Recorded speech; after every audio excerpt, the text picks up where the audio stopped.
श्री कालिका पुराण में काम रूप पीठ का वर्णन। अत्यंत तीव्र तप चिरकाल में मोक्ष प्रदान करने वाला होता है। शीघ्र ही कामनाओं का देने वाला परम पुण्य में क्षेत्र पीठ कहा जाया करता है। पूर्व में वंदना करने वालों के द्वारा वह क्षेत्र लोकों में चिरकाल में काम के प्रदान वाले देव वाले का कहा गया जाता है, किंतु जहां पर चिरकाल में ही ज्ञान देने वाले देव नहीं हैं, काम रूप महापीठ है जो गुहे से भी परम गोपनीय है। वहां पर देव शंकर पार्वती के सहित सदा ही सन्निहित रहा करते हैं। वहां चिरकाल में पूजित हुए देव भी उस पीठ में प्रसन्न नहीं हुआ करते हैं। वहां पर शिव के भक्त पर देवी पार्वती निश्चय ही अनुग्रह किया करती है।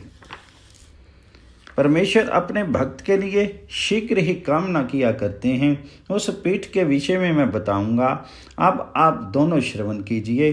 पूर्व में जहां तक दिक्कर वासनी है वहां पर करतोया नदी है।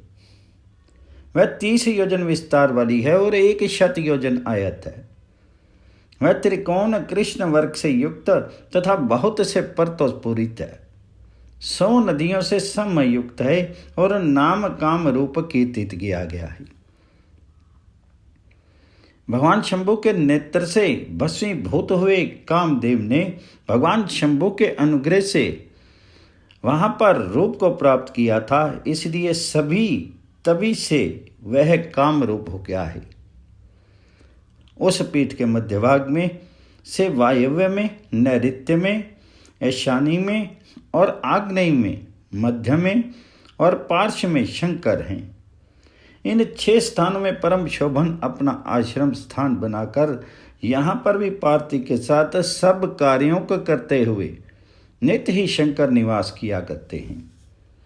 मध्य में देवी का गृह है, वहाँ पर उसी के अधीन शंकर हैं। वहाँ पर नील नामक श्रेष्ठ पर्वत में पार्वती विराजमान रहती है। ईशानी दिशा में त्राटक के शैल पर भगवान शंकर का महान आश्रय है। वहाँ पर नित्य ही ईश्वर निवास किया करते हैं और उनके अधीन पार्वती रहती है। और दूसरे हार तथा गौरी के सनातन आश्रम हैं, किंतु इन दोनों के सदृश कोई भी शंकर का आश्रम नहीं है। हे नरश्रेष्ठो, जहाँ पर आप दोनों के द्वारा महादेव आराधना करने के योग्य हैं, उसी स्थान को मन से ग्रहण करके वृषभ ध्वज को प्रसन्न करिए। वैताल और भैरव ने कहा, हे मुनिवर, हम काप रूप को गमन करेंगे जो रहस्यपूर्ण नाटक पर्वत है, जहाँ पर गौरी है, जहाँ हर नित्य के सन्निहित हुए संस्थित रहा करते हैं। हम दोनों को वहाँ पर अवश्य भगवान भूतेश्वर की आराधना करनी चाहिए। हे द्विजोत्तमों, जहाँ पर आराधना करेंगे उसी भांति आप बताइए। ऋषि ने कहा, हे नरश्रेष्ठो, पर्वतों में श्रेष्ठ नाटक पर्वत पर आप जाइए। वहाँ पर नित्य ही महादेव जी अर्पणा के साथ रमन किया करते हैं। वहाँ पर संध्याचल पर ब्रह्मा जी के पुत्र विशिष्ट मुनि भगवान शंकर की आराधना किया करते हैं। आप दोनों ही वहाँ पर चले जाइए और वे ही हर के आराधना के क्रम में तंत्र के सहित मंत्र ज्ञापित कर देंगे, जबकि आप दोनों वैताल और भैरव उनसे पूछेंगे, अब मैं तपश्चर्या करने के लिए जाना चाहता हूँ, यह समय ऐसा बिताना युक्त नहीं है, इससे हे वीर श्रेष्ठो, मुझको आप छोड़ दीजिए। इतना कहकर के वह मुनिश्रेष्ठ कपोत वन में चले गए थे। उन दोनों ने उस मुनि को प्रणाम किया था और फिर वह दोनों अपने भवन को चले गए थे। इसके अनंतर उस समय में वे दोनों समय करके तपश्चर्या के लिए दीक्षित हुए थे।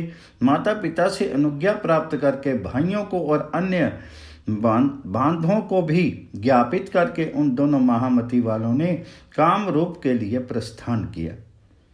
उमा देवी के सहित भगवान शंकर भी उन दोनों का गमन जान करके इंद्र के सहित समस्त देवों को सांत्वना देते हुए वह बोले, ईश्वर ने कहा, हे सुरेश्वरो, मेरे दोनों पुत्र तप करने के लिए गए हैं। वे दोनों मेरी आराधना से चित्त वाले हैं। वे सुरश्रेष्ठो, उन पर दया करो। इन दोनों पुत्रों का, जो कि वेताल और भैरव नाम वाले हैं, तपस्या से संस्कार करके मैं इनकी गानपत्य में नियोजित करूंगा। हे निर्जरो, आप लोग उन दोनों का संस्कार कर दो। तब से उन दोनों के शीर मानुष्य भाव त्याग करके जिस रीति से दोनों सार भाव को प्राप्त हो जावें, मैं वैसा ही करूंगा। इतना कहकर के वामदेव भी पार्थिव के साथ ही आकाश मार्ग से गमन करते हुए पुत्रों के पीछे स्नेह से गए। अपने पुत्रों के पीछे अनुगमन करते हुए भगवान हर के पीछे पीछे गमन करने लग गए। इसके अनंतर उन दोनों ने, जो उस समय कृष्ण हिरण्य के चरण को धारण करने वाले थे, उनको आगे एक नदी मिली।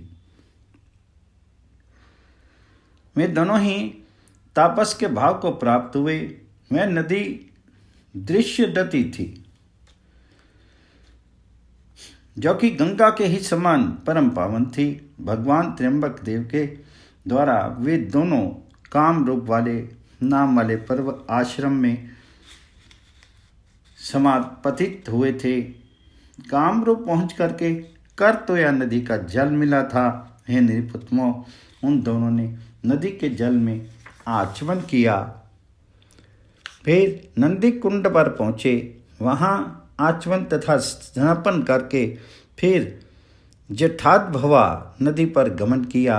वहाँ पर दोनों ने उपस्पर्शन किया और वहाँ पर तप के द्वारा घृत नंदी कुंड को प्रणाम किया तथा जलपेश देव को प्रणिपात किया और फिर नाटक नामक पर्वत पर गमन किया।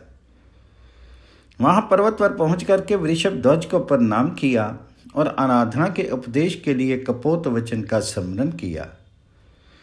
फिर दोनों दक्षिण दिशा की ओर गए, जहाँ संध्याचल संस्थित था। वहाँ पर कांता नाम की नदी थी, जो वशिष्ठ मुनि के अवतरित की थी। उस नदी के तट पर एक महान शैल था, जिस पर छाया वाले वृक्ष और लताएं थी, क्योंकि ब्रह्मा जी के पुत्र वशिष्ठ जी ने वहाँ पर संध्या वंदना की थी। इसलिए देवगण उस पर्वत का नाम संध्याचल गाया करते हैं। वहाँ पर पहुँच करके वशिष्ठ मुनि का दर्शन किया था, जो साक्षात अग्नि के ही तुल्य थे। वे वशिष्ठ मुनि भगवान गिरीश की आराधना कर रहे थे और उनका मन ध्यान में संयुक्त था। वे तपस्या की श्री से दैदीप्यमान थे और दूसरे सूर्य के ही समान प्रतीत हो रहे थे। उस अवसर पर उनके समक्ष वेताल और भैरव ने प्रणाम किया। हे भूप, वे दोनों विनय से अवनत होते हुए हाथों को जोड़े हुए स्थित हो गए। उन दोनों ने यह प्रणाम करते हुए विधाता के पुत्र से कहा कि चंद्रशेखर से हम दोनों तारावती से उत्पन्न हुए हैं। इस क्षेत्र में हम दोनों भर्ग पुत्रों को मनुष्य ही जानिए। हम कार्य की सिद्धि के लिए भगवान शंभु की आराधना करने की इच्छा रखते हैं। हे सुव्रत, आप हम दोनों के अभीष्ट के विषय में अनुग्रह करें। उन दोनों के उस वचन पर मुनियों में श्रेष्ठ वशिष्ठ जी ने श्रवण किया और उन्होंने कहा था कि मैंने आप दोनों का ज्ञान प्राप्त कर दिया है और सत्य में आप दोनों ही भगवान शंभु के आत्मज हैं। हे नरश्रेष्ठ, आप दोनों को भगवान शंभु की आराधना करनी चाहिए। परम श्रेष्ठ, आप दोनों यहाँ पर मेरा क्या कृत्य है वह बोलिए। वृषभराज की आराधना के लिए आप दोनों का प्रयोजन है। जो उसका निमित्त है वह सिद्ध हो गया है, वह चिंतन कीजिए। वेताल और भैरव ने कहा, जिस मंत्र के द्वारा अविलंब ही भली भांति भगवान शंभु की आराधना की गई है, हे महामुने, वह हमारे ऊपर अपनी पृथ्वी में प्रसन्नता को प्राप्त होंगे। यही हमको आप बतलाइए हे मुनि शार्दूल, जिस रीति से हम आराधना करें, जो तंत्र है और जैसा भी क्रम है, वह सभी आप उत्तम रूप में बताने के लिए योग्य होते हैं। जिस रीति से शीघ्र ही हर को प्राण प्राप्त कर लेवें, हे मुनि श्रेष्ठ, आप अनुशासन कीजिए, हम दोनों आपके प्रणत हैं। वशिष्ठ ने कहा, आप दोनों के ऊपर भगवान वृषकेतु उमा देवी के सहित प्रसन्न हैं। यहाँ पर स्वयं शीघ्र प्रसाद को प्राप्त हो जाएंगे। समस्त देवगणों के साथ अपनी भार्या के साथ वृषभ ध्वज ग्रह से अपने पुत्रों का पालन करते हुए आकाश के मार्ग द्वारा समाक्षिप्त हैं, किंतु आपके मनुष्य के देह का अधिवासन करके अर्थात तपो व्रतों से संस्कार करके स्वयं ही कैलाश पर ले जाएंगे और गणपत्य दोनों का नियोजन करेंगे, और मैं भी उपदेश कर दूंगा, जिसे आप दोनों ही शीघ्र ही भर को प्राप्त कर लेंगे। हे पार्थी पुत्रों, उसे एकाग्र मन से श्रवण कीजिए।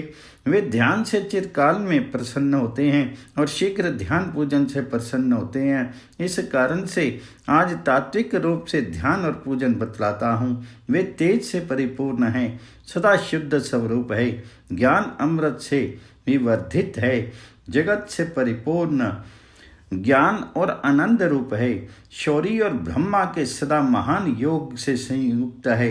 ये संपूर्ण जगत उनके ही स्वरूप है। उनका कथन करने में कौन समर्थ है, किंतु जिन रूपों से ये भगवान शंकर विचरण किया करते हैं, उनमें से जो मेरे ज्ञान के द्वारा गम्य हैं, उसमें जो भी अभीष्ट हैं, आप दोनों को मैं कहता हूँ। हे नरश्रेष्ठ, सबसे प्रथम मंत्र का श्रवण करो, उसके पश्चात ध्यान से साक्षात्कार को सुनिए।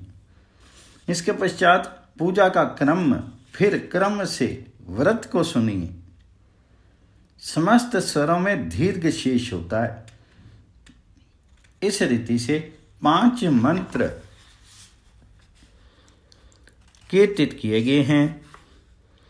एक एक से वहां पर एक एक वक्त को देव का पूजन करता चाहिए, अथवा एक को सम्मिलित करके 5 से पूजन करे। इसके अनंतर प्रसाद के द्वारा पंचवक्त देव का यजन करना चाहिए। संपद प्रभृति मंत्रों में प्रसाद परम प्रशस्त कहा गया है, क्योंकि शंभु के प्रसादन से ही मंत्र सफल होता है। इसी कारण से मुनियों में श्रेष्ठों के द्वारा ये प्रसाद संज्ञा वाला कहा गया है। इस कारण से समस्त मंत्रों में प्रसाद परम प्रीति को प्रदान करने वाला है। संपद मंत्र भगवान शंभु के अमोद के रहने वाला कहा जाता है। मन की अप्रापूर्ति करने ही से संदोह कहा गया है। नाद आकर्षण करने वाला नाद होता है। गुरुत्व होने से गौरव वाला नाम वाला है। यह व्यस्त और समस्त अर्थात अलग अलग और सब मिला पिता कर भगवान शंभु के मंत्र कीर्तित किए गए हैं। पंचाक्षर अर्थात 5 अक्षर वाला जो मंत्र है वह पंचवक्त्र का कहा गया है। आप दोनों उस ही मंत्र के द्वारा ईश्वर का समाधान करिए। हे वेताल भैरव, मैं उनका ध्यान बतलाऊंगा, उसका भली भांति आप श्रवण करिए। आप शंभु के स्वरूप का ध्यान बताया जाता है। शंभु के 5 मुख हैं। महान उनका शरीर है। वे जटाजुटों से सम अलंकित हैं। सुंदर चंद्रमा की कला से समन्वित हैं। मस्तक के वालों से भूषित हैं। शंभु की 10 वायु हैं और व्याघ्र चरम ही उनका वस्त्र है। कंठ है भगवान शंभु के हलाहल कालकूट वीक्ष को धारण किए हुए हैं तथा नागों के हार से उनका वक्ष स्थल विभूषित है। भुजंगी उनके किरीट का बंधन है तथा नाग ही बाहों के भूषण बने हुए हैं। संपूर्ण अंगों में चांदनी से अर्पित सुंदर कांति के धारण करने वाले हैं। भस्म से संपूर्ण अंग संलिप्त हैं। एक एक मुख में 3 नेत्र हैं। इस प्रकार से 15 ज्योतियों वाले नेत्रों से शोभित हैं। वृषभ के ऊपर विराजमान हैं और हाथी के चर्म के परिच्छादन वाले हैं। अब शंभु के 5 मुखों के नाम बतलाए जाते हैं। संध्योजात, वामदेव, अघोर, तत्पुरुष, ईशान, ये 5 मुख कीर्तित किए गए हैं।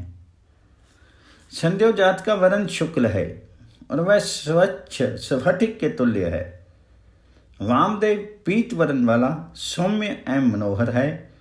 अघोर नीले वर्ण वाला है और उसमें दाढ़ जो भय को बढ़ाने वाला है। तत्पुरुष देव रक्त वर्ण से युक्त है, जिसकी मूर्ति परम दिव्य है और वे मनोहर हैं। ईशान श्यामल है और सदा ही शिव स्वरूप है। आद्य स्वरूप का पश्चिम दिशा में चिंतन करना चाहिए। उत्तर दिशा में द्वितीय स्वरूप का चिंतन करें। अघोर देव का दक्षिण में तथा पूर्व दिशा में तत्पुरुष का चिंतन करना चाहिए। मध्य भाग में ईशान का भक्ति तत्पर होकर के चिंतन करना चाहिए।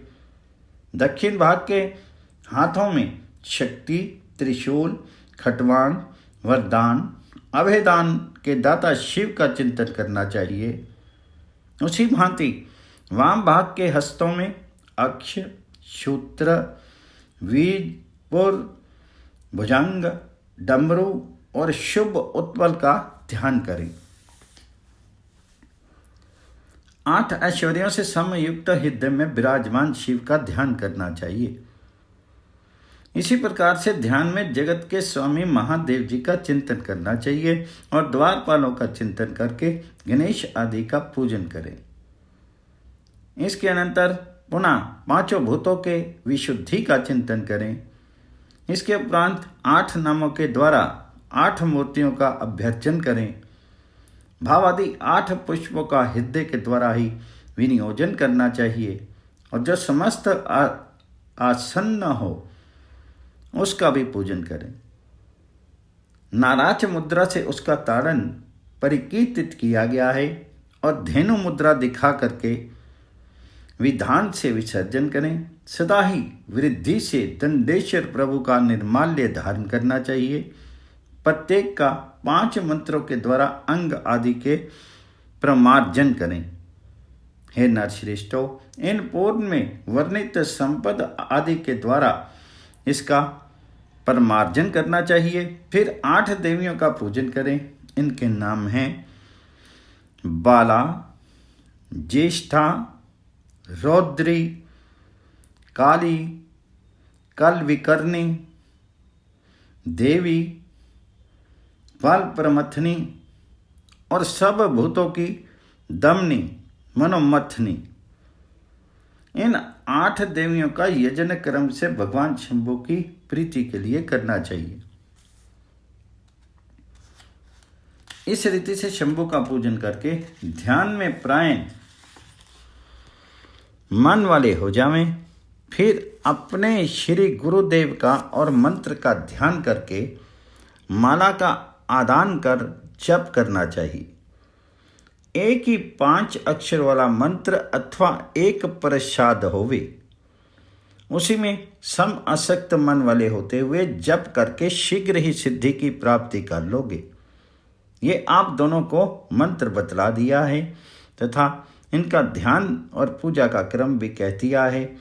अब आप लोग नाटक पर्वत पर जाइए और वहाँ पर भगवान हर की आराधना करिए। वैताल और भैरव दोनों ने कहा, है मुनिवर, ये 5 अक्षर वाला मंत्र आपकी सम्मति से धारण कर लिया है और इसी मंत्र के द्वारा देवेश्वर शंभु का आनंद के साथ हम यजन करेंगे। हे नृप, इतना ही ये कह करके तथा वैताल और भैरव दोनों ने प्रणाम किया और फिर विशिष्ट मुनि को अनुमति से नाटक पर्वत पर वे दोनों चले गए। वहाँ पर एक परम सुंदर सरोवर था जिसकी सुंदरता मन को हरण करने वाली थी उसमें सदा बहुत ही स्वच्छ जल रहा करता था और सदा विकसित कमल रहते थे। उसी सरोवर के तट पर परम विशाल और अत्यधिक सुंदर भगवान शंभु का आश्रम था। वह आश्रम सरदा दानवों, देवों, किन्नरों तथा प्रमथों द्वारा हे नृप शार्दूल रक्षा किया कर जाता था। वे रक्षा करने वाले सदा ही नृत्य और वादन में प्रायण रहा करते थे, जिस कारण से वहाँ पर ईश कौतुक में तत्पर होकर के नित्य नटित हुआ करते हैं। इसी कारण से ये पर्वत इस नाम से जाना जाता है। वह शैल छत्र के आकार के तुल्य आकार वाला था, परम मनोज्ञ था और भगवान शंकर का अतीव प्रिय था। जहाँ पर सरोवर की प्राप्ति की थी उस समय इन दोनों ने वहाँ पर गमन किया था और उन्होंने परम उत्तम भगवान हर का आश्रम नहीं देखा था। हे नृप, वे दोनों आश्रम के स्थान पर गमन करने में असमर्थ हो गए थे। इसके अनंतर उन्होंने भगवान शंभु को प्रणाम किया था और सरोवर के तट पर स्थित हो गए थे। वहीं पर वशिष्ठ मुनि के द्वारा कथित क्रम से एक सुंदर स्थंडिल का निर्माण करके द्वैताल और भैरव दोनों ने भगवान हर की आराधना करना आरंभ कर दिया था। उस समय में शंकर के आत्मज उन दोनों को, जो कि भूतेश्वर की आराधना कर रहे थे, भगवान शंकर ने उस पर्वत पर देवगणों के साथ देख करके उस पर्वत की उपत्यका पर मैं अर्पणा के साथ ही मैं अपने आश्रम में निवास किया था। पर्वत को नीचे की भूमि को उत्पत्यका कहा जाता है। उसी की उत्पत्यका में भगवान ने निवास करना शुरू कर दिया। सरोवर में तट पर नीचे के भाग में शंकर के दोनों पुत्र तपश्चर्या कर रहे थे। वहां पर उन दोनों को स्थित हुए देख करके देवगणों के सहित भगवान शंकर भी वहां पर संस्थित हो गए। पर निरंतर भगवान हर का जो नृत्य का शब्द हुआ करता था, वे दोनों समय उस समय में उसका श्रवण किया करते हैं, किंतु वहां पर गमन करना और देखना प्राप्त नहीं होता था। हे भूव, वह पर्वत देवगणों के सहित भगवान हर के द्वारा अधिष्ठित था। उस समय वे सुधर्मा की भांति शोभित हो रहे थे। उस समय वहां पर भगवान वृषभध्वज ध्यान करने वाले उनके ध्यान मार्गों में निश्चल हो गए थे। हे भूमि, वे दोनों ही पूजन करते हुए, गमन करते हुए अथवा स्थिर होते हुए भगवान शंभु को ही ध्यान किया करते हैं और किसी समय भी चित्तों से भगवान चंद्रशेखर का त्याग नहीं करते थे। 5 अक्षरों वाले मंत्र के द्वारा वृषभ ध्वज का पूजन करते हुए उन दोनों ने सहस्त्र वर्षों का व्यतिक्रम कर दिया था। बिना आहार वाले, संयत आहार वाले और भगवान हर में संसक्त मन वाले उन दोनों ने तपश्चर्या के द्वारा सहस्त्र वर्षों को एक ही वर्ष की भांति बिताया था। एक सहस्त्र वर्षों के व्यतीत हो जाने पर वृषभध्वज स्वयं ही उन दोनों से प्रसन्न होकर के प्रत्यक्ष उपागत हो गए थे। उस अवसर पर बैताल और भैरव दोनों ने भगवान शंभु को प्रत्यक्ष विराजमान पा करके वृषभध्वज का स्तवन किया था। जिस प्रकार हर के स्वरूप का ध्यान किया गया था और जो तेज के द्वारा उज्जवल हृदय में स्थित थे, फिर उन दोनों ने उसी भांति वशिष्ठ मुनि के अनुमान से उसका दर्शन किया था। बैताल और भैरव ने कहा, 5 मुखों वाले महान विशाल शरीर से समन्वित, संपूर्ण ज्ञान से परिपूर्ण, संसार रूपी सागर से परित्राण करने वाले भगवान वृषभध्वज को हम दोनों प्रणाम करते हैं। आप परमात्मा हैं, आप प्रेष पुरुषोत्तम हैं, आप कूटस्थ जगत में व्याप्त रहने वाले प्रधान परमेश्वर हैं, आप रूप आत्मा हैं, आप महातत्व हैं, तत्व ज्ञान के आले हैं, प्रभु हैं, आप सांख्य योग के आले हैं, शुद्ध और 3 गुणों सत्य राज्य तम के विभाग के ज्ञाता हैं। आप एक और अनेक रूप वाले हैं, शांत चेष्टा से संयुक्त और जगन में हैं। आप विकारों से रहित निराधार नित्य ही आनंद स्वरूप हैं तथा सनातन हैं। आप विष्णु हैं, आप महेंद्र हैं और आप ब्रह्मा तथा जगत के स्वामी हैं। जो रूप और रूपेश्वर रत्नों की माता है, संभूति से भूत और निरवग्रह, जो काक्ष्या अवतीर्ण अवगत प्रभावी हैं, योगेश्वर ज्ञान की गति वाले और अगम्य अर्थात ना जानने के योग्य हैं। आप परमेय रूप आत्मा के धरा राम हैं। आप भोगेंद्रों से बद्ध अमृत भोग तंत्र वाले हैं। आप सूक्ष्म और अक्षर हैं, तत्वों के विता और अपरमार्थी हैं। आप देवों के भी देव और सुरगणों के रक्षक हैं। आप विकल्प और मान से परिहीन देव वाले हैं। आप शुद्ध अंत धाम और अनुगतों के एक विद्यारूप हैं। आप वर्धिष्णु उग्र पुरुष और परमात्मा हैं। आप इंद्रियों के समूह की विचार बुद्धि हैं। आप नाथों के भी नाथ हैं, परों के प्रभाव अर्थात उत्पत्ति स्थान हैं। आप मुनिगणों की गति हैं और योनियों के द्वारा जानने योग्य हैं। आप भूधर हैं, भागधर और अनंत हैं। हे विश्वात्मा, आपके बहुत से प्रपंच हैं। आप ज्ञान रूपी अमृत के स्पंदन करने वाले पूर्ण चंद्रमा हैं और मोह रूपी अंधकार के परम प्रदीप हैं। आप भक्तों के पुत्रों के परम पिता हैं और कोप में पंचानन के रूप को धारण करने वाले हैं। आप समस्तों के समुदायों का विस्तार किया करते हैं। आप ब्रह्मा के रूप से सृष्टि किया करते हैं और आप ही भगवान विष्णु के रूप के द्वारा परिपालन निरंतर किया करते हैं। आप ही गुरुदेव के रूप से इस जगत का अंत किया करते हैं। इस जगत में आपसे अन्य कुछ भी वस्तु नहीं। आप चंद्रमा हैं, आप ही सूर्य हैं, आप ही अग्नि हैं, जल हैं, पवन हैं और आप ही धरित्री हैं। आप ही नभ हैं और आप ही क्रतु के तंत्र होता हैं। आप ही अष्टमूर्ति हैं और अष्टमूर्ति के हो जाया करते हैं। हे अनंत मूर्तियों वाले, आपके रूप की अन्य प्रकार से संख्या कैसे हो सकती है, क्योंकि आप अष्टमूर्ति हैं। आप त्र्यंबक हैं और आप त्रिपुर के अंत करने वाले हैं। आप शंभु हैं, शमन हैं और विधाता हैं। आप सहस्त्र बाहु हैं, हिरण्य बाहु हैं। आप सहस्त्र मूर्ति हैं और पंचवक्त्र अर्थात 5 मुखों वाले हैं। आप बहुत नेत्रों वाले हैं और 3 नेत्रों से संयुक्त हैं। आप बहुत्र बाहुओं से युक्त हैं और ईश आप 10 बाहुओं वाले हैं।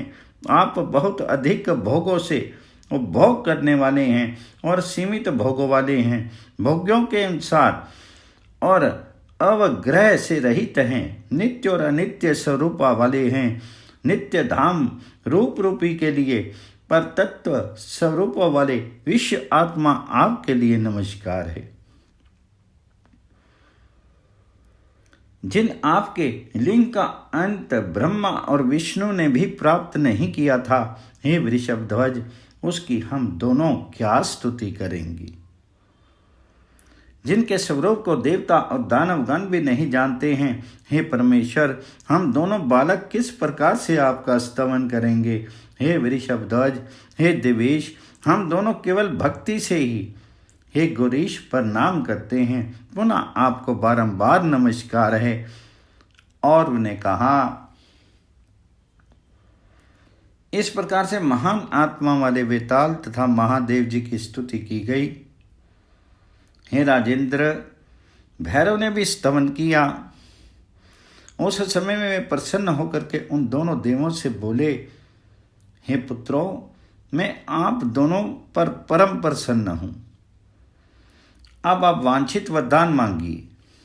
मैं तपोव्रतों से प्रसन्न हूँ। तुम दोनों का अभिष्ट दे दूंगा। हे सुतो, आपकी स्तुतियाँ संयम तथा एकांत चिंतनों से बार बार जो किए गए थे उनसे मैं बहुत ही प्रसन्न हो गया हूँ। आप दोनों को जो भी अभीष्ट होगा उसे दे दूंगा। वैताल भैरव दोनों ने कहा, यदि सचमुच ही आप हम दोनों के ऊपर प्रसन्न हैं, यदि हम दोनों सचमुच ही आपके पुत्र हैं, हे वृषभध्वज, यहाँ पर आपका ही जो इष्ट हो वही हम दोनों को वरदान देने की कृपा करो। शुद्ध भाव से जगतों के पति पिता आपको नित्य ही जैसे हम अवगत करें वैसा ही वरदान हम दोनों को प्रदान कीजिए। हम लोग राज्य की इच्छा नहीं रखते हैं, न धन ही चाहते हैं और न अन्य कुछ की ही इच्छा है। हे वृषभध्वज, आपकी भक्ति से आपकी सेवा करना चाहते हैं। आपके चरण कमल के युगम ही मधुकर की स्वरूपता को प्राप्त होवें। आपके प्रसन्न होने पर नेत्रों का जोड़ा सदा ही सफलता को प्राप्त होगा। यहाँ से आगे अन्य प्रकार से आपके चिंतनों से, आपके ध्यानों से और आपके पूजनों से हम दोनों के करोड़ों सहस्त्र कल्प भली भांति व्यतीत होंगे। इसके अनंतर महादेव जी ने हंसते हुए ही सब देवगणों के साथ उन दोनों को देवत्व कर दिया था। भगवान शंकर ने देवेंद्र की सम्मति से ही अमृत को ला करके उनको वैताल और भैरव को पिला दिया था। हे नरश्रेष्ठो, भगवान शिव की शक्ति से अमृत के पी लेने पर उन दोनों ने मृत्यु भाव का त्याग करके, अर्थात मृत्यु के मुंह में जाने के भाव का त्याग करके वे दोनों ही अमर्त्यता को प्राप्त हो गए थे। उस अवसर में स्वपन करते हुए वे दोनों दिव्य ज्ञान और बल से समन्वित हो गए थे। वे दिव्य रूप से संपन्न आर्यों के दमन करने वाले हो गए। इसी अभिन्न देह के द्वारा देवत्व को प्राप्त हुए उन दोनों से भगवान शंभु बोले, भगवान ने कहा, मैं तो आप दोनों पर परम प्रसन्न हूँ। मेरे दिए हुए काम की इच्छा करते हुए आप दोनों मेरी दैता पार्वती ईश्वरी की आराधना करो। उसके बिना मैं सनातन अभीष्ट नहीं दे सकता हूँ। उसकी नित्य सेवा करने के लिए शिवा पार्वती देवी की शरण में गमन कीजिए। जिस भाव से शीघ्र ही वह देवी प्रीति को प्राप्त हो जावे, वहाँ पर अथवा यहाँ पर गमन करके उसी भाव से उसका समर्चन करिए। ओम कालिकाय नमः।